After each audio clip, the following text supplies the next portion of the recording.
They come here, they don't know the place, they're immediately judging us.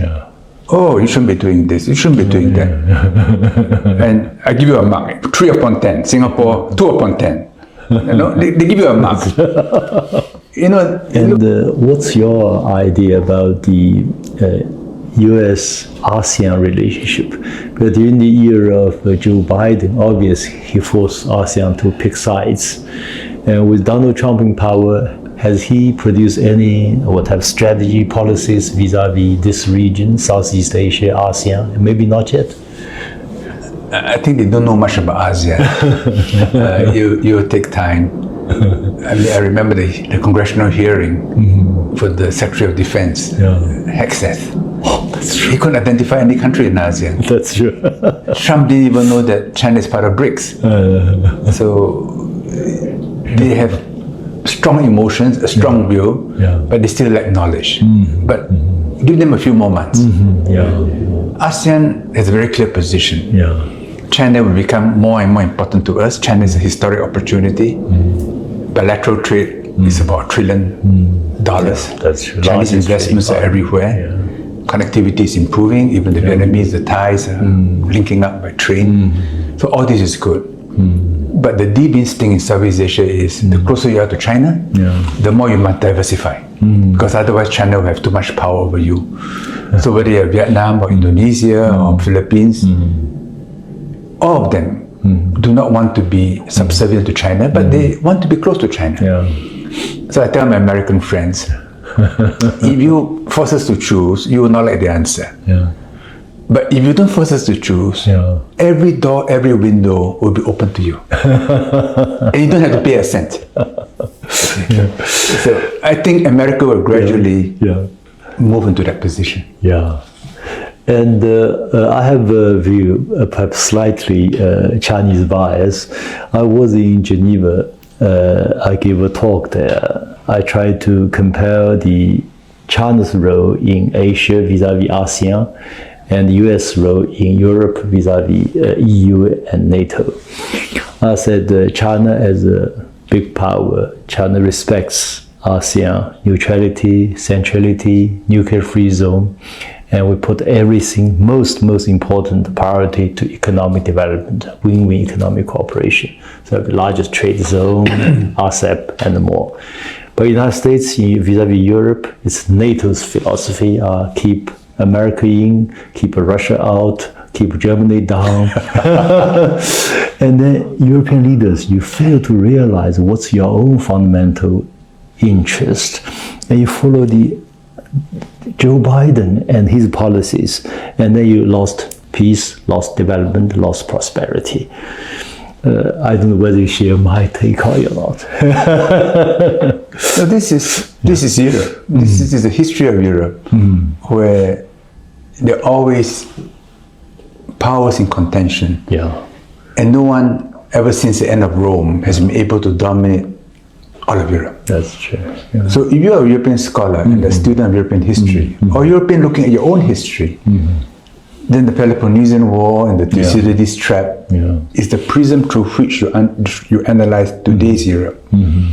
America influenced the war, still has GIs in many places, military bases, but now says Europe has to look after itself. And if there's a peace, some kind of a peace agreement in Ukraine, the peacekeeping forces will be European. Americans will not be involved. So this is a shock to the North Atlantic Alliance. You cannot use the Thucydides prism to look at Asia, because in Asia, every time China recovered, it dominated. And it dominated not by military force, even though it always had strong military forces, but by exploiting the size of its economy to influence behavior. So if you are my friend, I'll benefit you. If you are not my friend, you benefit less. And this influences behavior. I call this, the US philosophy is a friend or foe. Chinese philosophy as a civilizational state is a friend or potential friend. We have a much longer vision, so we have patience. And finally, a question concerning a fascinating topic.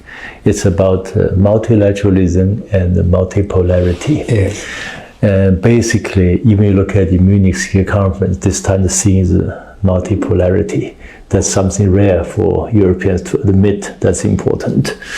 So I came to a thesis, I don't know whether you share or not, that is, if multilateralism as it is today can reflect the multipolar world, the reality, then it's what we call genuine multilateralism. If it's not, it's as Joe Biden talk about, rule-based. That's very narrow scope of multilateralism. So it's we call it fake or semi-fake multilateralism. I remember Angela Merkel, when she was still chancellor, she was in Davos 5-6 years ago. I was there, and she said, we have to make a reform of international system, institutions. Otherwise, China does not wait for us. So China go ahead with BRI, with New Development Bank, etc. So he said we have to reform. Otherwise, the rest of the world do not wait for us. So I think this we prefer, we support, we endorse multilateralism, but they should reflect changing times and changing reality. This multipolar world is already there. What do you think of this? It's difficult because the Western countries have dominated the world for so long. They think that their own ideas are superior. They recognize that the democracies have problems, but still they think they're superior. When they were strong and self-confident, they promoted liberalism, which respect a diversity of views, but all within a Western framework. Now, those liberal ideas within Western society have come into crisis because of immigration. For instance, I don't think they can ever absorb, fully assimilate Muslim populations. So they're in a bit of a crisis. In a curious way, who are the liberals now? In the best sense of liberalism, it is China and India. Because China and India say, my relationship is not based upon you becoming like me. Jai Shankar, the Indonesian External Affairs Minister, said recently at the Munich conference, you see, if our ambassadors in the West behaved the way your ambassadors in India behave, you will find it unacceptable. But they come here, they don't know the place, they're immediately judging us. Oh, you shouldn't be doing this, you shouldn't be doing that. And I give you a mark, 3 upon 10, Singapore, 2 upon 10. They give you a mark. You look at the top journals, New York Times, Economist, Financial Times. They're experts. That's true. And they are very quick to give recommendation to governments. That's true. They don't live there. Their knowledge is shallow, but they are full of wisdom and advice. That's true. Indians and Chinese don't do this. We say, look, it's interesting, you have your characteristics, we try to understand, and which was why. And this is very important. 70 years ago, between India and China, they had the 5 principles. India had Panchil, but unfortunately, because of bad India-China relations, there was a commemoration in China, but not in India. But that declaration created Bandung.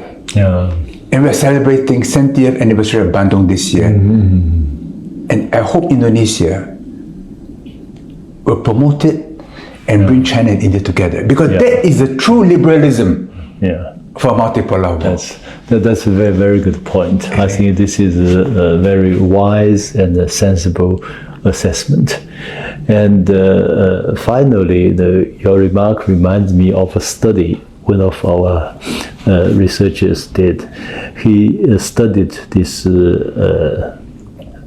editorials published by economists on each and every Chinese Communist Party's National Congress. Every 5 years there is a Congress, and it will issue editorial. And he the conclusion is very comical, and he said basically you should understand in the reverse way. If the editor said this is bad, this is ugly, this is too much problem for China to come, in the end it's all positive. So one way, I remember once I met with U.S. Secretary General Guterres, and he asked me to recommend English material for him to read. I said, for one thing, you can read economists' political comment on China, but understand in the reverse way. More or less correct.